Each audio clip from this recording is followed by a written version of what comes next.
हम आज यहाँ सुनाई दे रहा है?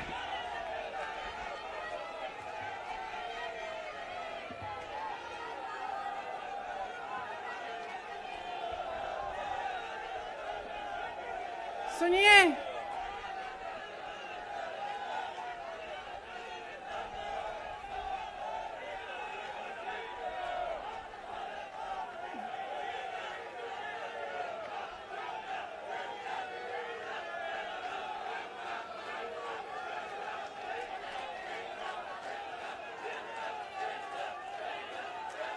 अब बोलूं? इजाजत है? मेरे यूपी के भाइयों, बोलने दो। देखिए, यहाँ पे बैठे हुए मेरे मन में एक पुरानी बात आई।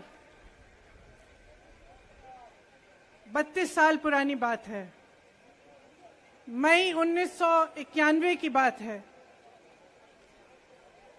मेरे पिता की शव यात्रा तीन मूर्ति भवन से निकल रही थी। अपनी मां के साथ और अपने भाई के साथ हम एक गाड़ी में बैठे थे।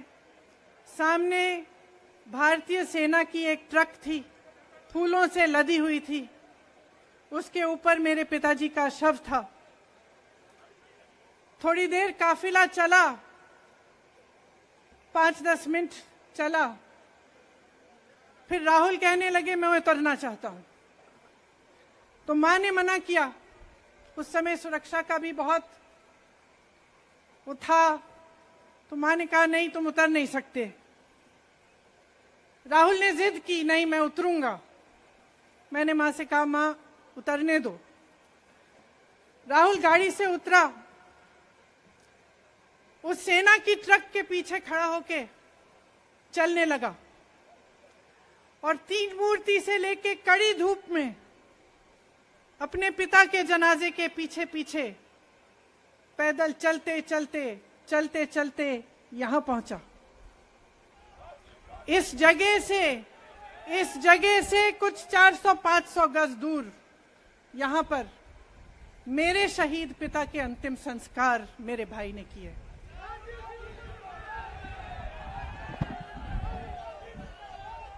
सुनिए, वो चित्र मेरे दिमाग में अभी भी है, मेरे मन में है। मेरे पिता का शव इस तिरंगे झंडे में लपेटा गया था। इस तिरंगे के नीचे मेरे पिता का शव था और उसके पीछे चलते चलते मेरा भाई यहां आया। उस शहीद पिता का अपमान भरी संसद में किया जाता है। उस शहीद के बेटे को आप देशद्रोही कहते हैं, आप मीर जाफर कहते हैं, उसकी आप मां का अपमान करते हैं। आपके मंत्री मेरी मां का अपमान भरी संसद में करते हैं। आपके एक मुख्यमंत्री कहते हैं कि राहुल गांधी को पता भी नहीं है कि उनका पिता कौन है।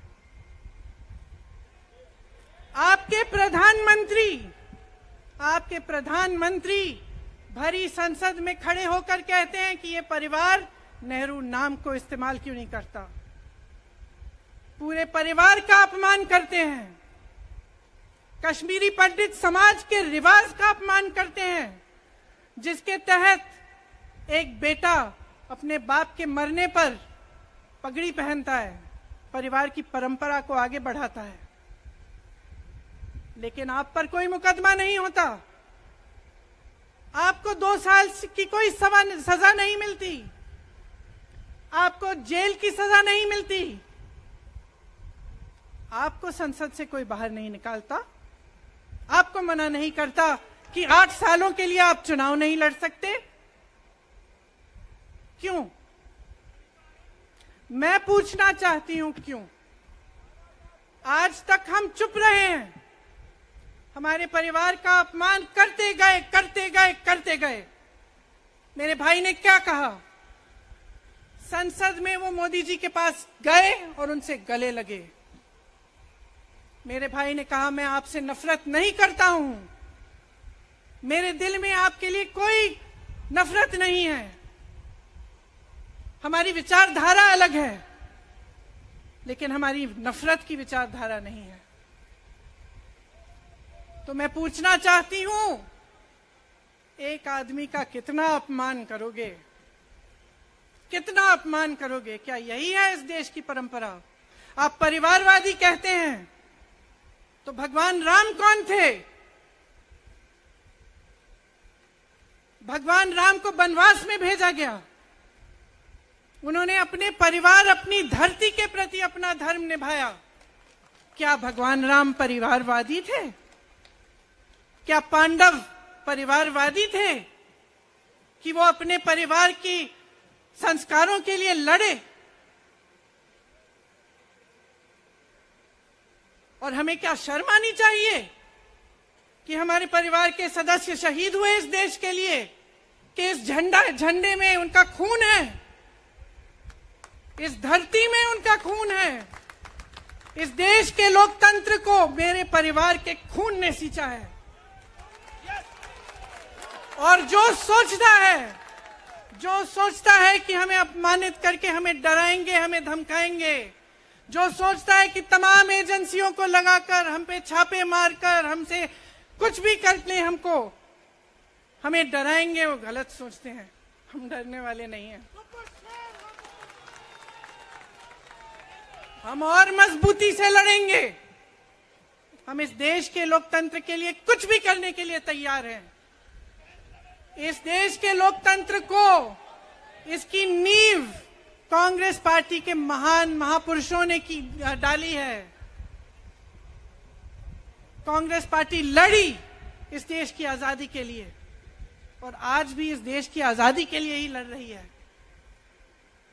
कभी कभी मैं सोचती हूं, मुझे समझ में नहीं आता कि पब्लिक क्या सोच रही है।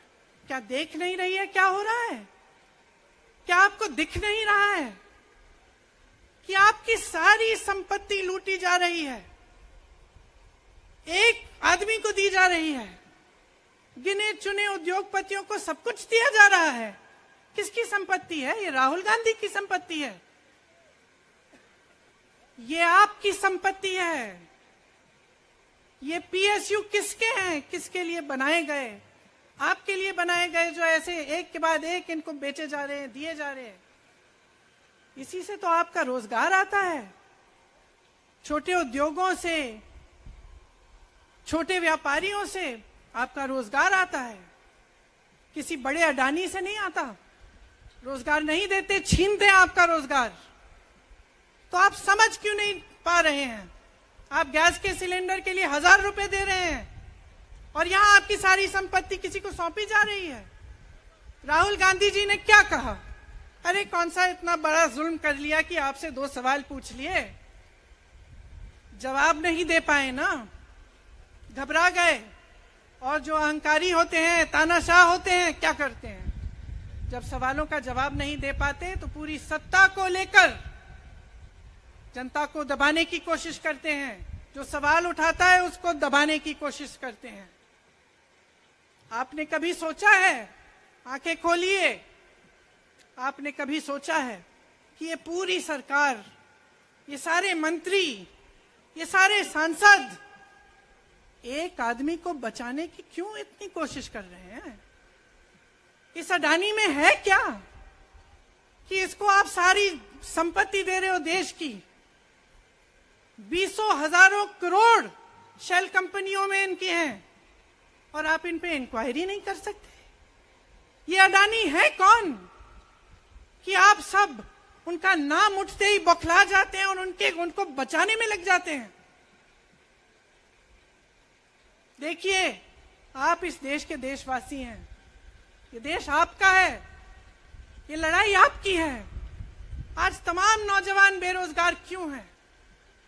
हम इश्तिहार तो देख रहे हैं, होर्डिंग देख रहे हैं, मदर ऑफ डेमोक्रेसी लिखा है, कहते हैं कि हमारी अर्थव्यवस्था बहुत तेजी से आगे बढ़ रही है, तो इतने नौजवान बेरोजगार क्यों हैं?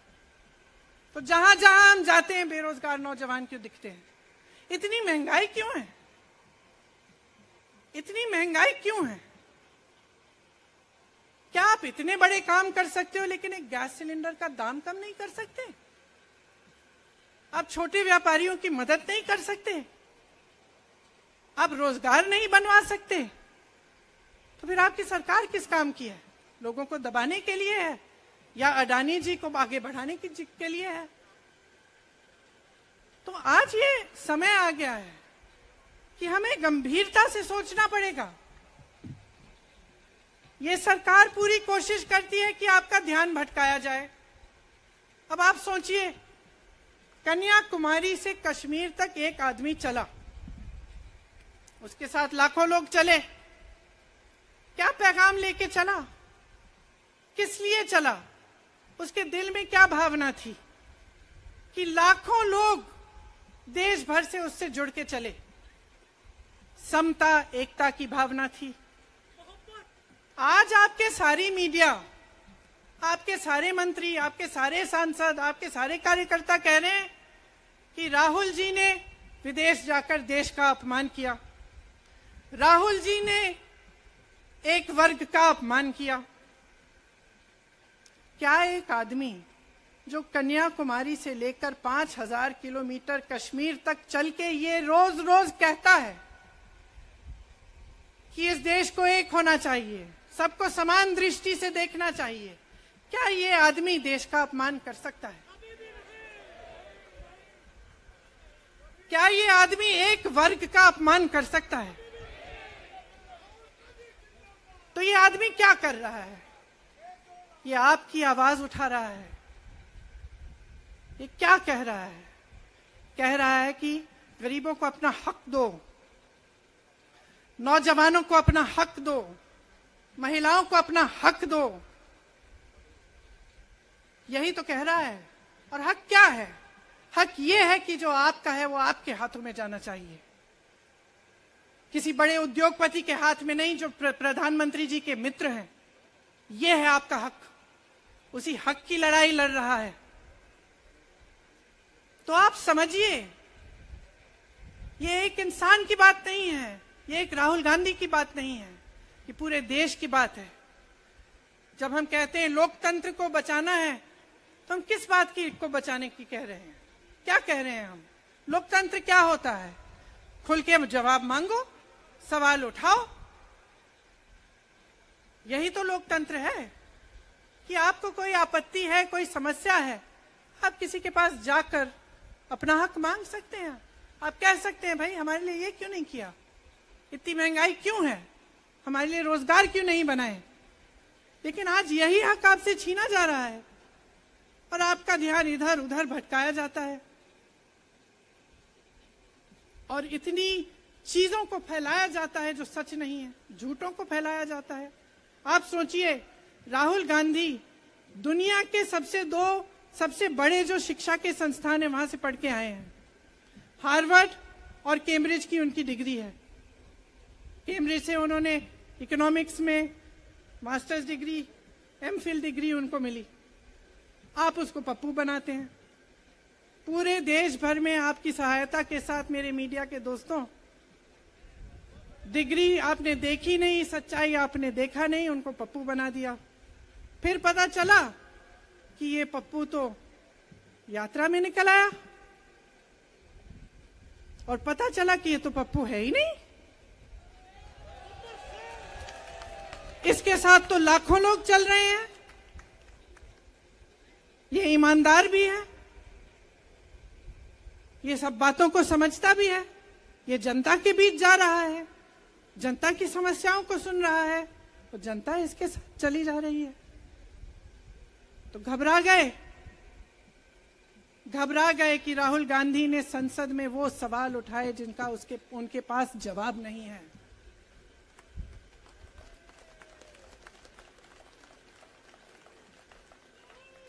क्या किया सुन लीजिए। एक तरफ से हंसी भी आती है कि एक आदमी को रोकने के लिए इतना सारा करना पड़ा। जिस आदमी ने राहुल जी के खिलाफ सूरत में कंप्लेंट लगाई, आपको मालूम है कि पिछले साल उसने खुद कचहरी में जाके बोला इस पे आप स्टे लगा दीजिए। 1 साल के लिए अपने ही केस पे स्टे लगवाया। फिर वापस कब गए केस खुलवाने के लिए? राहुल गांधी के संसद में अडानी पे के भाषण देने के 1 हफ्ते बाद। 1 हफ्ते बाद वो आदमी वापस जाता है, कहता है केस खोल दी, सुन लीजिए अब हम तैयार हैं। 1 महीने के अंदर अंदर जज कह देते हैं कि राहुल गांधी को 2 साल की सजा मिलेगी। आपने देखा इस देश में कितने केस हैं कि जेल में 10 साल के लिए पड़े रहते हैं, उनकी सुनवाई नहीं होती। ये तो सुनवाई भी फट से हो गई, जजमेंट भी फट से हो गई, सजा भी फट से हो गई। और आपने कह दिया अगले दिन कि 8 सालों के लिए ये चुनाव नहीं लड़ सकते, संसद से बाहर कर देंगे इनको। वाह वाह वाह वाह वाह वाह, बहुत धैर्य है आप में। अरे कायर हैं, कायर है इस देश का प्रधानमंत्री। लगा दो केस मुझ पर, लगा दो केस मुझ पर, जेल ले जाओ मुझे भी, लेकिन सच्चाई ये है कि इस देश का प्रधानमंत्री कायर है।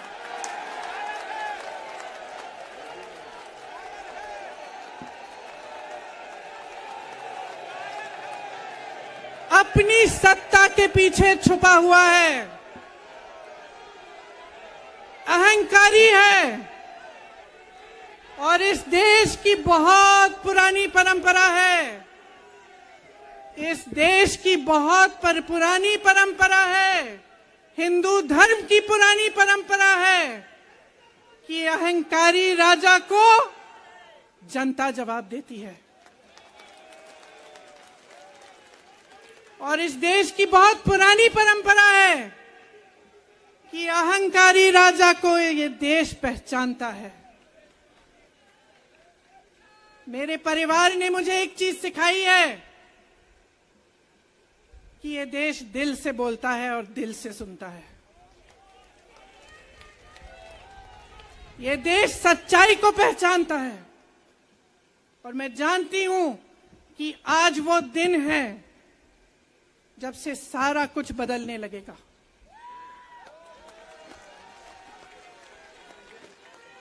मेरे मीडिया के साथियों, मैं आपसे कहना चाहती हूं, बहुत हो गया है, बहुत हो गया है।